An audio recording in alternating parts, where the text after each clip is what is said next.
And as South Africa awaits President Cyril Ramaphosa's address for the opening of Parliament in the 7th administration, various sectors are keen to hear the part that government will be taking, especially on growing the economy and supporting business.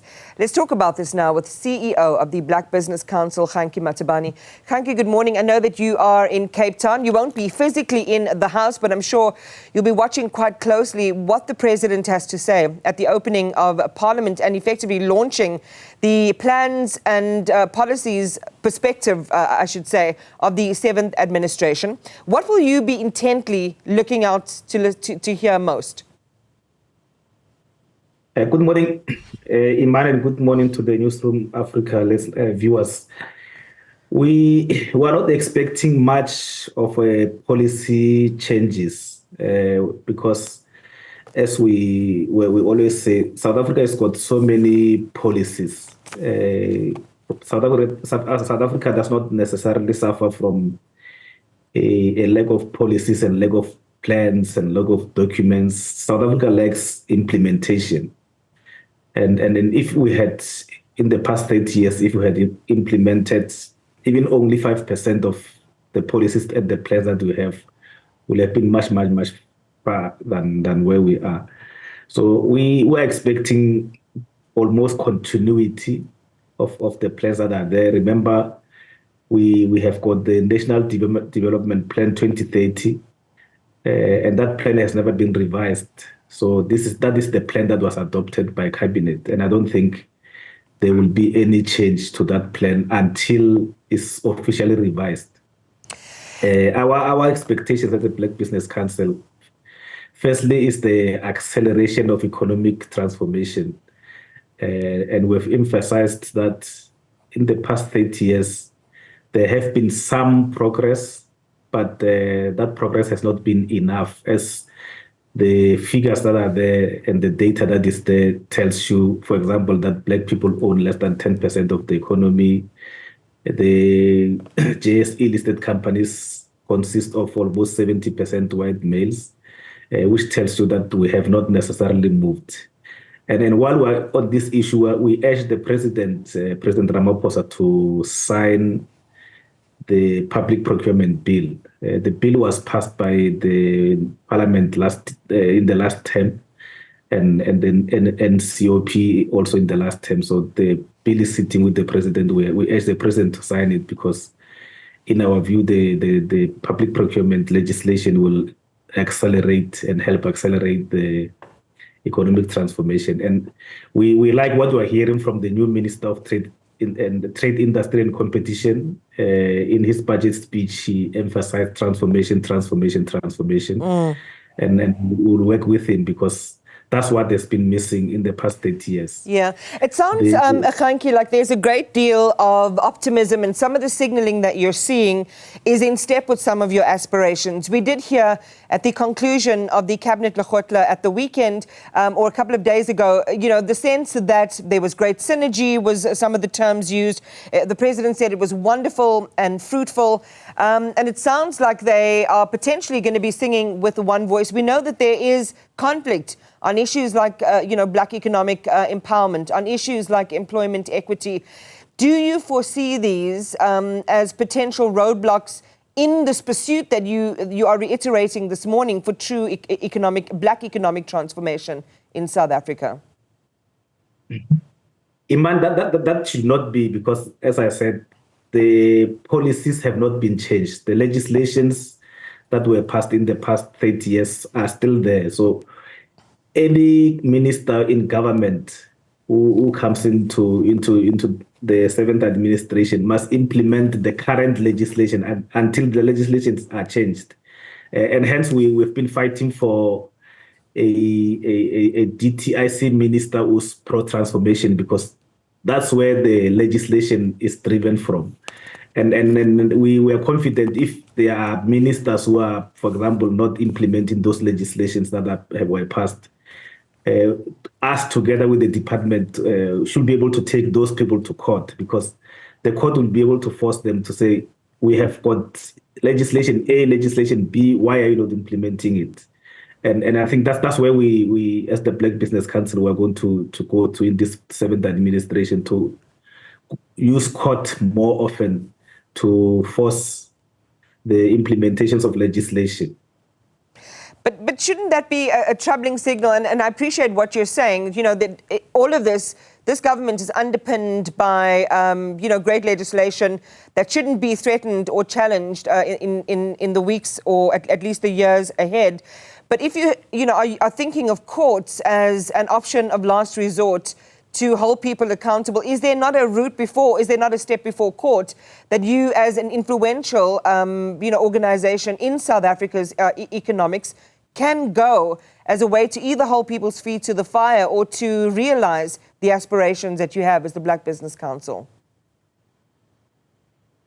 Yes, there are many other avenues. We do have a very good relationship with the president. Of course, a good relationship with the Minister of Trade, Industry and Competition. So that is the first step that we are going to do. But in case we see other ministers who are coming from parties that are anti-transformation, not implementing the government policies, that's when we will resort to courts. The other issue we wanted to see the president addressing is localization and reindustrialization. And we're happy because we're happy with the ESCOM leadership and what they are doing, because you cannot reindustrialize if you don't have reliable energy. So we were hoping the new minister and the president will continue to support ESCOM leadership and give them space, because it's important to give executive space because they know what they are doing. The other issue we were looking for is the support and mainly financial support of small business, Black-owned businesses, business owned by women, businesses owned by youth, because we haven't seen that in the past 30 years. For example, the National Empowerment Fund, which is the only institution created in under democracy to support Black business, has not been given money. So how do we expect them to support small businesses or Black businesses if they don't have money to fund them with? So we're expecting even the state to utilize the Public Investment Corporation, which is the PIC, to fund more Black people. And because if you look at the Black business people who are millionaires and billionaires now, majority of them were funded by the PIC. And then we're saying, let's use the state institutions to support Black business, because that's the only way to sustain democracy, by bringing the majority into the mainstream economy. The other important thing is the crime, because there are a lot of kidnappings now, hijackings, but the one that affects business more seriously is the illegal mining and construction mafias, because those people are still walking into construction sites and demanding 30%. And I'm sure the state knows these people, so it's important that the state must decisively deal with these people. Yeah, I mean, we've received signals, right?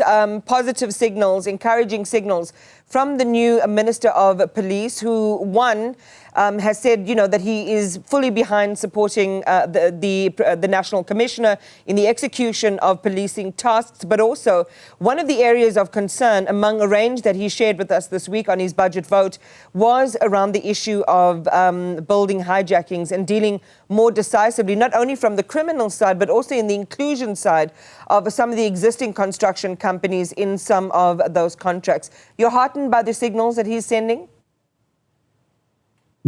Yes, we like what you are hearing, but again, what is important is the action and the results. Because some of these speeches, we've been hearing these speeches for the last 5 years, but not much has actually happened. So we will wait, we'll give them time, we'll give them 6 months, and then after 6 months, we'll then start doing a proper evaluation, because for us, what is very, very, very key and what is important is action. Let's talk a little bit about, Kganki, some of the blockages. And you've been on many podiums. I've seen you at different audiences, talking about real and practical transformation, not seeing the needle shift as significantly as it must. You've outlined a couple of areas where you think that concern and that focus needs to be in the 7th administration. Spoke about women, youth-led enterprises, just small and medium enterprises in general, and the funding and monetary support that they need for competition and access to markets.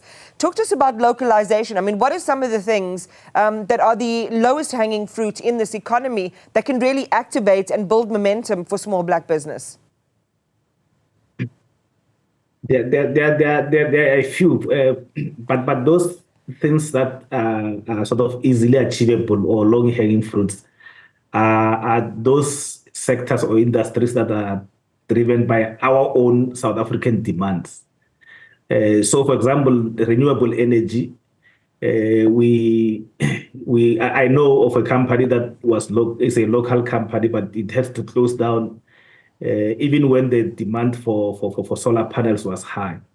And it closed mainly because there was no support from the financial institutions in South Africa and mostly from the what they call development financial institutions, which are the DFIs that are owned by government. So instead of supporting the local company that was producing solar panels in South Africa, we then decided to go and buy these things from Germany, from China, and all those things. So you can see the talk is there that we must support localization, but the action was something different. The second low-hanging fruit is the medication of HIV. South Africa is the biggest market in terms of demand of HIV medication, but we're not producing that in South Africa. And you ask yourself why? Why do we have these big tenders where we're buying this medication from somewhere else, while we've got the capability in South Africa to manufacture and produce that? So those are some of the few examples where we can, within 6 months, we can localize, and then we can also then create a lot of jobs. The other one is in the steel industry. We've been seeing a lot of challenges around the steel industry, but we're busy subsidizing companies that are not even locally owned. Instead of saying, these companies that are struggling, that are not locally owned, let's acquire them as South Africans, localize them and support them financially so that they can grow and become stronger, and then they create more jobs. Kganki, thank you for that. And perhaps just a parting shot before we go. Of course, all eyes are going to be on the 7th administration. We're going to all be watching at 7 o'clock tonight. Newzroom Afrika is taking those proceedings live, the opening of a parliament. What is your message to all of those parliamentarians in the room as they prepare to embark on this journey? For us, the message is less talk and more action. We've been talking for the past 30 years, but let's implement what we plan. All right. Thank you very much, Kganki Matabane. We leave it there. The CEO of the Black Business Council, watching with great interest tonight at the opening of Parliament and the launching, effectively, of the 7th administration.